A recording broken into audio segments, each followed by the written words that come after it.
different than others, and those are some of the reasons. It's how closely you're following it, it's what you're trying to learn from each situation. It's like building a mental encyclopedia as you go along, and that will help you the next time a similar situation occurs. So that's a great point, and I'm glad Michael brought that up. There's been kind of an explosion with the internet and social media, the weather information that's available. Do you think that's detrimental to the broadcast meteorology industry, or do you think that's helpful? That's a great question, and because it's a great question, this time I'm going to let Michael go. I think social media comes this way first. But there's a lot of information out there. And this is probably one of those instances where Harvey says, I may have a slight advantage over someone like himself. Because going through school and being a young person, perhaps slightly more adept to technology. More than slightly. You know, there's a better understanding and ability to sort through all that information. There's a lot of it, and it's important to know what you can use and get something out of. Social media in particular is a two-way street. I think, A, it can be a little bit detrimental because it gives people who perhaps lack a certain level of experience a platform to distribute, it's not misinformation, but perhaps not a complete picture of what's going on. But as meteorologists, we're also getting some really great information on Twitter. During snowstorms, during severe weather events, we could be in the weather office trying to see, okay, what is this thunderstorm on radar doing? And someone from Millis could be tweeting us with a picture saying, well, here's hail coming out of this storm. That's invaluable because it's giving us ground-based observations, and that's something that we can get instantaneously and present to viewers. So I think in that sense, this technology is really aiding the science. That is a great point. Just to either add or, I don't know, maybe even subtract from that, it's great. There is always a little danger. Okay, somebody could be on Twitter and, you know, playing a joke on it. All right, and these days, unlike many years ago, when it came to news and information, you know, let's go back a few decades. Before something would be reported, a reporter would like to have to cross-check their sources. They need multiple sources to make sure what they're reporting is true. The last thing you want to do is report something that's not true. Well, it's still perhaps the last thing you want to do, but in such a competitive environment, with so many television stations and so many different ways that people are getting information, it's very competitive to get on there, and get on there first, or get on there quickly, and the question is, has the information been checked? And I do think there was actually a station in Hartford that showed a picture of a tornado, and it wasn't from that area, it wasn't from that day, and somebody just set something in that was from somewhere else, another part of the country, and you know, one of the stations put it on the air. So, you know, you do have to be careful, but there's no question that that gives you, you know, resources of information that, you know, we never would have had, you know, years ago. So that's true. One other thing I want to talk about, and that has to be this, okay? Let's say that Michael's on Twitter, I'm on Twitter, and of course there are some followers. So let's say somebody's following, and I send out some tweets like I did this morning. And then you wonder, okay, now is that more likely, less likely, or it makes no difference at all, that whoever looked at that is going to watch the weather forecast when I'm on or not? That's an interesting one. I mean, you could say, well, gee, I already know what he's thinking, so if I do watch weather on television, I'll watch somebody else. Or does it help spread the brand? Like, oh, that, yeah, he's really good, or so on. So when I do elect to watch weather on television, that's the person I'm going to watch. I don't think there's necessarily easy answers to these things, because it can work both ways. But I think the general idea is, as far as the television station's concerned and the meteorologist at the station, the more you can get yourself out there, the better it is, and all the different platforms that exist. And that, of course, can be challenging. Michael's much better at it than I am, because he's just a more natural multitasker. But that's really tough, because sometimes you're actually working alone. I always have somebody like Michael with me. And how many different things can you literally do at once? And probably the greatest fear, and it happened once last summer to me, is you have a tornado warning when you have to be on the air, and just continuously until there's no longer a warning, and you're working all alone. Well, that's really brutal. I mean, how are you going to follow everything and still be on the air?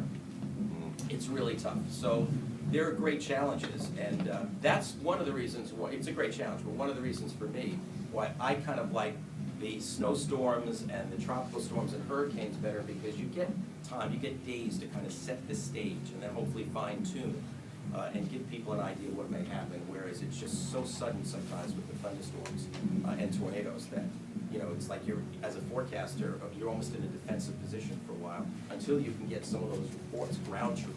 You see something on radar, but it may not be reaching the ground, what's really happening on the ground. So it's challenging, but it's a part of the profession, and it's an important part. what is the relationship between a news director and meteorologist? Bad. No, I didn't say that. First of all, is anybody from the printed press here? No. She's got her iPad though, so that's all I film. It's always an interesting challenge, and as a matter of fact, I did something every year there's a conference. It's called the Broadcast Meteorology Conference. It's put on by the American Meteorological Society, which most professional meteorologists are members of. And broadcast meteorologists from all around the country gather. It's in a different place every year. And, we share experiences, and we learn new methods of forecasting and what's going on in television and things like that. And I actually gave a talk a number of years ago at the time, because I've been at Channel 5 almost 11 years, but I actually was at Channel 7 for almost 25 years before that. So at the time, I had been at Channel 7 for like about 20 years. And I worked for a lot of different news directors. And I gave a talk that was entitled, How to Survive 18 Different News Directors with a Steadily Receding Hairline. This is truthful. And I talked about some of the experiences, and some of them are with how you deal with news directors. Now, you have to remember that for people like us, if you're going to you're combining two professions.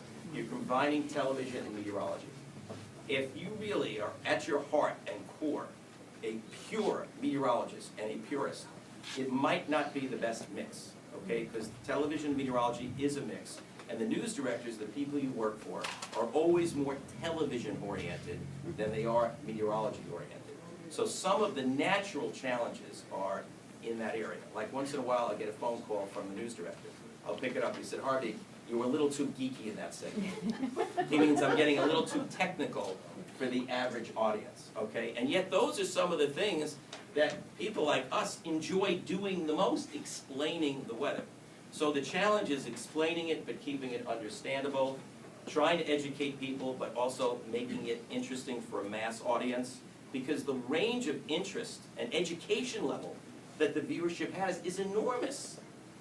So you have to hopefully be appealing to the broad scope of people, as well as you hope for the ones who are most interested and things like that. So that's where some of those things can come in between a news director and that. Historically, television on weather on television has always been like, let's see, do you want somebody who's great looking, a great personality, a great meteorologist, a great communicator? Wow, could you ever find all of it together? Or how many of those things? And well, this station has this market cornered, so we're going to go a different way, and things like that. So that's where things between news directors and meteorologists, there can be kind of an exchange or a preference or things like that. And I've learned to, if something was suggested that I really thought was a very terrible idea, I try to think about it for a while, come back maybe the next day, speak to the news director and explain why. But you have to be willing to make some compromises. You have to know which issues to really hold the line, and which you may have to do some compromising. It is television and weather combined, both. It's an interesting mix. You want to chime in on that? Well, I would only say that interning at Channel 5 for 2 years was really a good opportunity as someone who wanted to get into TV to see that other side, because up until that point I was really only exposed to the weather weenies of the world, the people who were sort of purists. But it was very interesting being in the newsroom environment, having to see that delicate balance almost on a daily basis in a newscast of how far are we going to sensationalize weather, or to what level is this really going to become television over weather. And fortunately Channel 5 does a great job of keeping it really in line. But it's an interesting balance to see, and I think me being there for 2 summers really helped me going forward in understanding how to strike that delicate balance. Yeah. And now open up to questions. I was curious if it was scripted, any of the banter that goes on between your introduction with the reporters, is any of that scripted or all improv? It is definitely not scripted. And, so sometimes they try to get you going, don't they? Oh, yeah, it could be. I mean, it depends. Ed Harding is just very quick. He's very quick-witted. I mean, the other day, the story was when Mayor Menino first announced, that he's not running, and everybody was commenting, it's amazing, how long he's actually been mayor of Boston. And then right after that, it went to the weather, and Ed said, hey, Harvey, you realize you've been doing the weather a lot longer than you've been mayor. So he's very quick-witted, and it's like sometimes, you have good responses, and sometimes you don't. And then, you know, crazy things just happen on television. Actually, just yesterday, during the weather at 6:15, I'm not really sure exactly what happened, but suddenly it's like, you know, I'm right in the middle of and I like dropped down to the bottom of the picture, so it looked like I like completely shrunk. And you know, how do you react to that? You know, well, fortunately, with a lot of experience, you usually don't panic. Early on, it would have been, you know, but. And I just said, oh my gosh, that's kind of interesting. I said, hey, I just shrunk, you know. And then what I did is I actually walked out of the shot because I don't know technically what's going on that caused that, but I don't know if it's fixable or not fixable. So if it's not fixable, at least I will walk out and I will just talk about what you're seeing on the screen. And then we wear something in our ear called an IFB, and after a few seconds they said, you can walk back in now.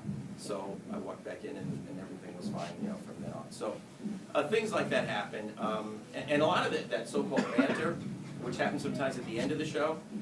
Sometimes at the end of the show, there's like no time, and sometimes suddenly you've got a minute, and you know, and things like that. And I mentioned Ed Harding is very quick-witted, so sometimes they'll say, well, you've got 15 seconds, you know, before we come out of the commercial break. And, you know, I just say to them, you know, not on camera, I said, like, Ed will tell his life story 3 times over. Because he could do that. But, you know, seriously, at Channel 5, like, I usually work with Ed, Heather Unruh, Liz Bruner, Michael Lowe. They're wonderful people. They're great professionals. And the one nice thing, one of the many nice things at Channel 5, in the studio, it's very pleasant and relaxed. I mean, it's just like, it's not like being on television. You don't feel that way because you're just like you're hanging out with your friends and, you know, you're doing your job at the same time. And it's kind of the way it's run at Channel 5, which is one of the reasons, you know, I really liked it. And when I had a chance to come over there, I thought it would be a really enjoyable place to work. And it has turned out to be that way. Sure. I know that you don't use a teleprompter. You're all just have to kind of just go by the fly. Do you kind of rehearse 5 seconds before you get on camera, or do you just... No, usually 5 seconds before I'm on camera, and Michael will testify to this, you probably don't want to be around me, because I probably make people a nervous wreck, because I'm still doing things, you know, and in my ear they're going, would you get over there, you know, and things like that, but it's just kind of the way, you know, I operate, because I always want to look at late information, or I'm adjusting a graphic, or things like that. But no, but what it really is that there's really a structured outline to what we're doing. And a lot of people will say, wow, you know, what you do is a lot harder than the news anchors because they have a teleprompter to read and you don't. Well, actually, for me personally, if I'm called upon sometimes to read something off a teleprompter, especially if it's something I didn't write, like maybe it's about some weather in another part of the country that one of the news writers wrote, and they're going to have me do a little something before I do the regular weather, reading off a teleprompter can turn me into a zombie because I'm used to the freedom of expression, that I'm free to express things as I see it. And that to me is a lot easier. But everything I do, all of my education, and including the several hours before being on the air, I'm studying the weather situation, I'm creating the graphics. When I was lucky enough to have Michael for an intern, he could create the graphics. And you know, so everything is geared toward telling the story. So you're working on a structured outline all the time. And then you draw upon, of course, you know, in my case, the many years of experience. So, you know, it helps. I mean, you get better. It's just like, think about a sport, think about a musical instrument. Even if you are great at it, you probably weren't great at the very beginning, but the more you practice, the more intense your interest is, the more motivation you have, the better you're going to be, the more you're going to grow, the more quickly you're going to grow. So all that experience comes in and really helps in the situation. Wrap up the lunch. Okay, well, I guess we're out of time, so please, a big round of applause.